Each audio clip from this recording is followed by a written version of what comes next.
Bwana Yesu asifiwe. Tunamshukuru Mungu tena ametuamsha salama Alhamisi ya leo. Ni kwa utukufu wa Mungu mwenyewe na kwa uwezo wa nguvu zake. Na nikukaribishe tena kwenye kipindi hiki cha Pambazuko, anza siku na Mungu. Na ninayekuleta kipindi hiki ni mimi mtumishi wako Kasisi Mchungaji Helman Beni Madare wa Kanisa Anglikana Bartolomayo Ubungo. Na kwa neema ya Mungu ni kuombe unaweza kumkaribisha na mtu mwingine, ukampigia simu, ukamtumia link ili kwamba kila mmoja apate neema hii ya baraka ya asubuhi. Na kabla sijaanza kupa mstari wa leo na kwenda kwenye maombi, naomba tuombe. Baba, katika jina la Yesu Kristo, tunakushukuru kwa ajili ya wema na rehema zako. Umetutunza Bwana katika makesha ya usiku wa leo. Umetuamsha salama, ni kwa mapenzi yako Mfalme amani. Tunakuja mbele zako na mbele za uso wako katika jina la Yesu Kristo. Tunaomba rehema kwa ajili ya usiku huu. Tunaomba toba kwa ajili ya ndoto za usiku. Na Mungu le hai, kwa uweza wako mkuu, umetuamsha salama asubuhi ya leo. Tunaomba Bwana uende nasi kwenye kipindi hiki. Na muombea huyu mama, na muombea huyu baba, huyu kijana, huyu binti, huyu mtoto ananifuatilia. Bwana useme nasi kwa ajili ya mapambazuko ya siku ya Alhamisi. Katika jina la Yesu Kristo naomba na kuamini. Amen. Asante. Bwana Yesu asifiwe. Basi mstari ambao Mungu amenisukuma tushirikishane katika mapambazuko ya leo Alhamisi unatoka kwenye kitabu cha Ayubu. Kitabu cha Ayubu sura ya 14. Kitabu cha Ayubu sura ya 14 ile aya ya 7. Kitabu cha Ayubu sura ya 14 aya ya 7 nayo inasema hivi. Anasema, kwani yako matumaini ya mti ya kuwa ukikatwa utachipuka tena, wala machipukizi yake hayatakoma. Wala machipukizi yake hayatakoma.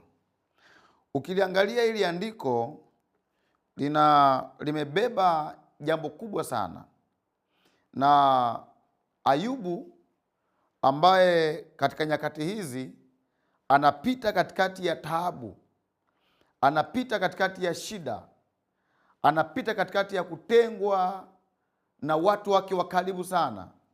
Lakini pia hiyo haitoshi, anapita katikati ya kupoteza mali, kupoteza watoto, kupoteza heshima. Lakini pia kama tena haitoshi, hata kupoteza afya yake. Anapita kwenye magonjwa na taabu nyingi sana. Na katika kipindi hiki ukisoma kitabu cha Ayubu kuanzia sura ya pili na kuendelea, unaona hata mke wake naye pia anamwambia Ayubu, kwa mateso haya anayopitia ni bora ukufuru ufe. Kwa hiyo hata mahusiano yake ya familia nayo pia hayakuwa mazuri. Lakini anapofika kwenye sura ya 14 hiyo aya ya 7, Ayubu anaandika maneno haya, anayasema kwa uchungu sana. Anasema, kwani yako matumaini ya mti ya kuwa ukikatwa utachipuka tena. Kwani yako matumaini ya mti kwa kuwa ukikatwa utachipuka tena. Ayubu anajifananisha na mti. Maisha yake anajifananisha na mti ambao umekatwa. Wakati watu wakifikiri ya kwamba mti uliokatwa ndio umemaliza habari zake, Ayubu anasema, kwa kuwa yako matumaini ya kuwa mti ukikatwa utachipuka. Utachipuka. Kwa Ayubu naye anajifananisha na mti uliokatwa, kwamba hajalishi yupo kwenye mazingira gani, lakini anajua ya kwamba atachipuka tena, hatapotea. Na mimi nimekuja asubuhi ya leo niongee na mtu mmoja hapa ambaye anapita katikati ya dhiki fulani, anapita katikati ya tabu fulani, anapita katikati ya kutengwa, katikati ya kuachwa, katikati ya mateso kama Ayubu. Sijajua ni eneo gani ambalo unapitia, lakini ni mtu ambaye amefika mahali ambapo amepoteza heshima, amepoteza watu wake wa karibu, amepoteza mali, amepoteza pengine hata na familia. Sasa pengine usiwe kama Ayubu aliyepoteza vitu vingi sana. Inawezekana kuna eneo umepoteza, pengine ni heshima yako, pengine ni amani yako, pengine ni uchumi wako, pengine ni cheo kazini.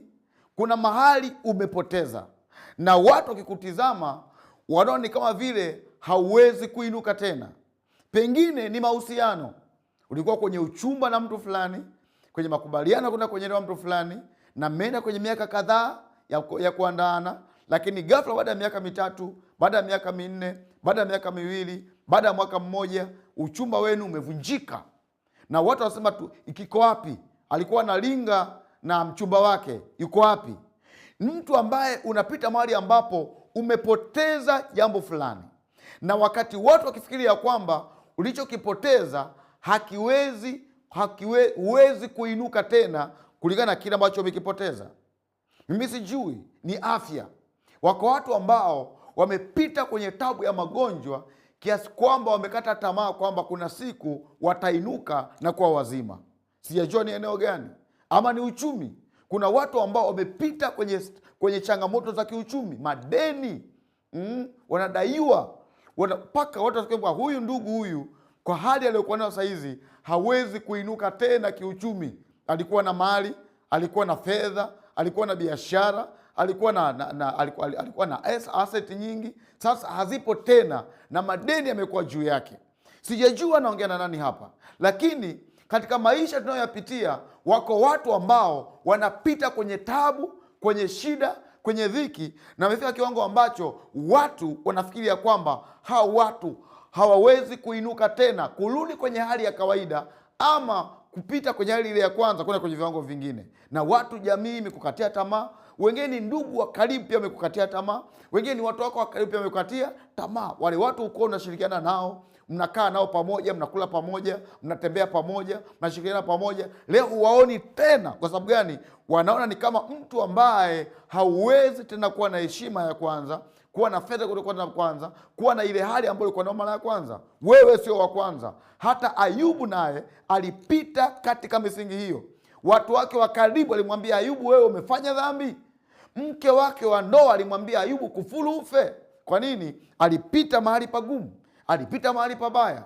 Watu wa nje wakifikiri ya kwamba hawezi kuinuka tena, hawezi kufanya chochote tena, Ayubu ni wakupotea, Ayubu ni wakufa. Ngoja nikwambie, hauwezi kufa, hauwezi kupotea. Kwa nini? Kama liko tumaini kwa mti uliokatwa, matawi yake kuchipuka tena, sembuse mwanadamu aliyeumbwa kwa sura na mfano wa Mungu.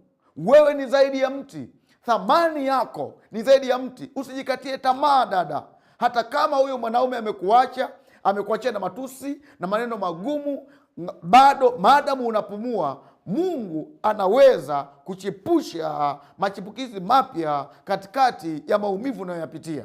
Usikate tamaa baba, uchumi wako umevurugika, mambo yameharibika. Jambo la msingi ni kurudi kwa Mungu na kumwambia, Bwana, ninaomba unirehemu kama kuna mahali ambapo nilikwenda kinyume na mapenzi yako, ili Mungu akusamehe, uanze kwa upya. Ukisoma kile kitabu cha Nabii Yeremia, ile sura ya 33.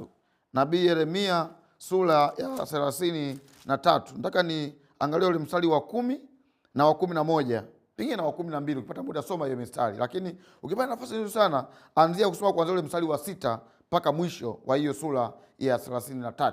Sasa angalia ile aya ya 10 inasema hivi. Ile aya ya 10 inasema hivi: Bwana asema hivi, Bwana asema hivi, katika mahali hapa ambapo mnasema kwamba ni ukiwa, hapana mwanadamu wala mnyama, naam, katika miji ya Yuda na katika njia za Yerusalemu zilizo ukiwa, hazina mwanadamu wala mwenyeji wala mnyama. Angalia aya ya 11, anasema hivi: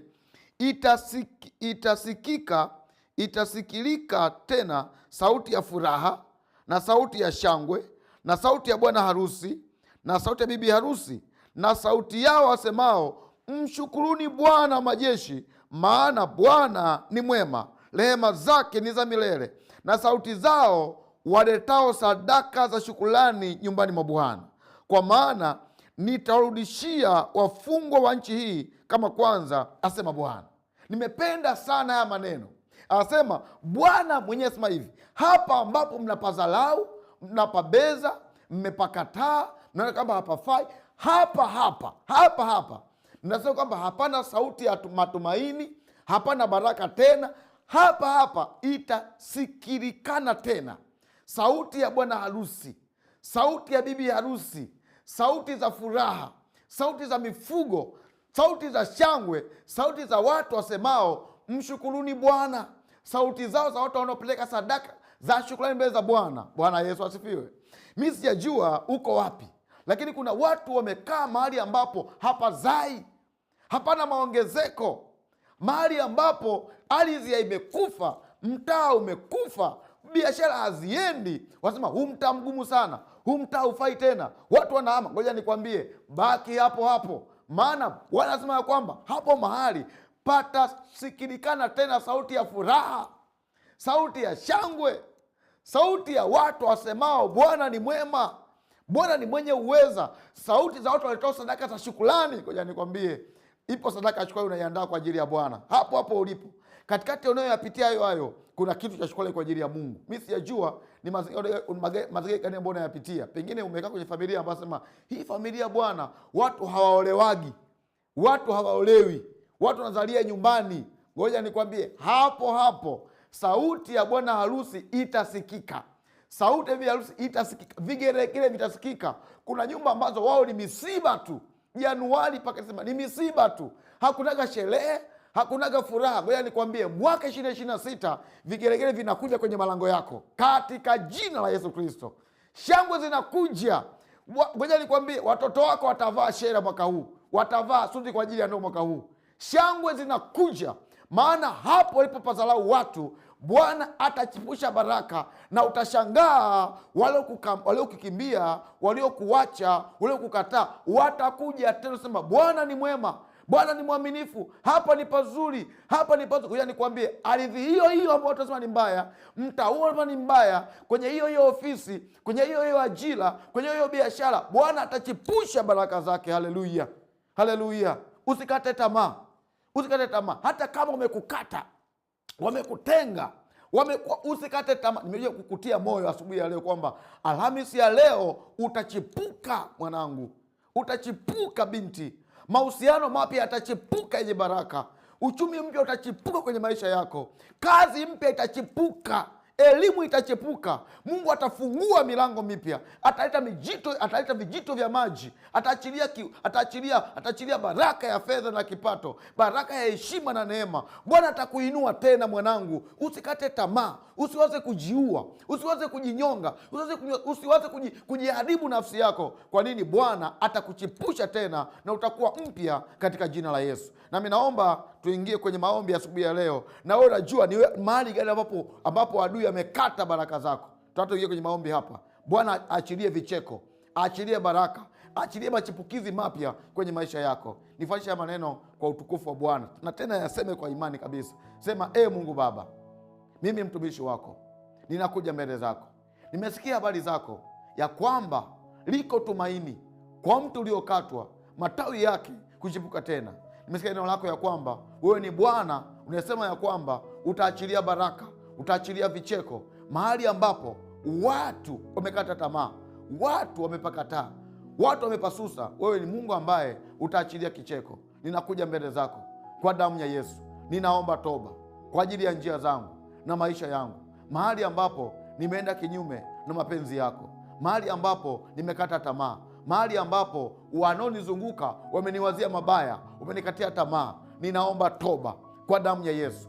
Mungu, niuishe kwa upya kwa ajili ya uchumi wangu, kwa ajili ya afya yangu, kwa ajili ya mahusiano yangu, kwa ajili ya elimu yangu, kwa ajili ya ndoa yangu, kwa ajili ya watoto wangu. Niuishe kwa upya kwa ajili ya huduma yangu, kwa jina la Yesu, kwa damu ya Yesu. Sema, Bwana Yesu, ninakuja mbele zako, ninaomba uchipushe baraka mpya, uchipushe neema mpya, unipe macho ya rohoni, nipe kusonga mbele, nisikate tamaa. Sema, Bwana Yesu, ninakataa roho zote za kurudi nyuma, roho ya kutaka kujiua, kutaka kujinyonga, kunywa sumu, ninakataa kwa jina la Yesu.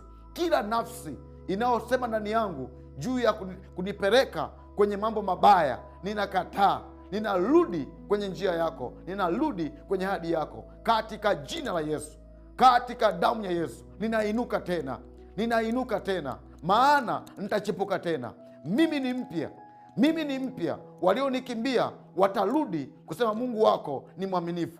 Bwana, najua ya kwamba sadaka yangu ya shukrani iko karibu, haiko mbali, kwa kuwa ni wewe Mungu ambaye unanitoa hapa kwenye ugonjwa, kwenye taabu, kwenye shida, kwenye aibu, kwenye umasikini, unanitoa hapa katika jina la Yesu. Naomba tuombe hapa. Wewe omba hapo ulipo, na pia nitaomba hapa.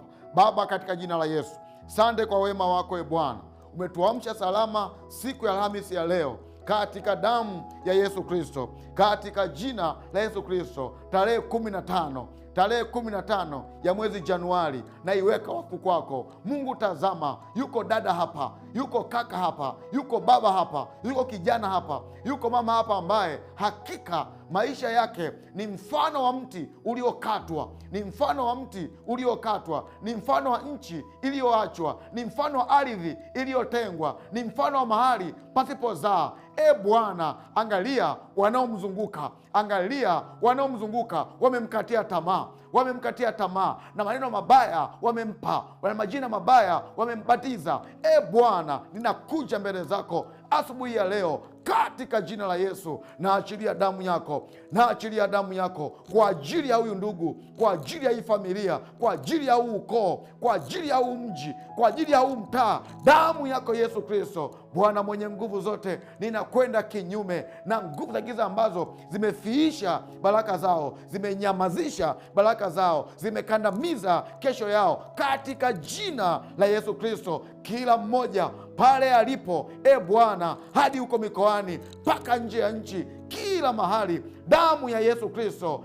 Bwana, nafungua baraka zake zilizofungwa, nafungua baraka zilizofungwa kwa damu ya Yesu Kristo. Hao ambao walimkata ili apotee, natamka kuchipuka, uchumi wake ukachipuke, ndoa yake kachipuke, afya yake kachipuke, magonjwa ya sukari, magonjwa ya kansa, magonjwa ya presha, vipanda uso, magonjwa ya tumbo, toka kwa damu ya Yesu Kristo. Roho za umasikini, kukataliwa, roho za madeni, roho za hasara, chuma ulete, toka kwa damu ya Yesu Kristo. Mungu le hai, na muinue huyu kijana ambaye yuko darasani na ufahamu wake umekamatwa, umefungwa, na muinua kwa damu ya Yesu Kristo.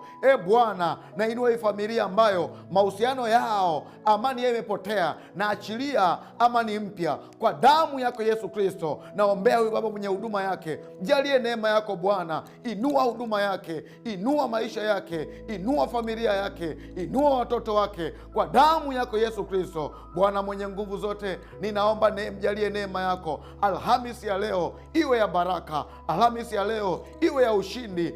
Bwana, biashara zake zikazae, kazi kwake kukazae katika damu ya Yesu Kristo. Mungu le hai, tunaomba ulinzi wako siku ya leo. Angalia watu wako, kuna watu ambao wanaenda mahakamani, wana kesi mahakamani, kesi zao zimekuwa sugu, haziishi. Mungu, fungua milango katika damu ya Yesu Kristo, mfalme wa amani, achilia haki yake. Mungu le hai, endelea kusimama na watu ambao wana kesi mbalimbali, simama na watu ambao wana kesi za magonjwa. Mungu le hai, naombea kila mmoja wetu, safari zote ziratibiwe na wewe, barabarani na njiani. Tunakataa ajali, tunakataa mikosi kwa jina la Yesu Kristo, mfalme. Endelea kuomba hata kama tutatoka hewani, wewe endelea kuomba. Ombea njia zako, ombea mipango yako, endelea kuomba katika jina la Yesu Kristo. Neema ya Mungu pamoja na wewe. Nami ninafungua malango ya siku ya Alhamisi, nafungua lango la asubuhi, lango la mchana, lango la alasiri,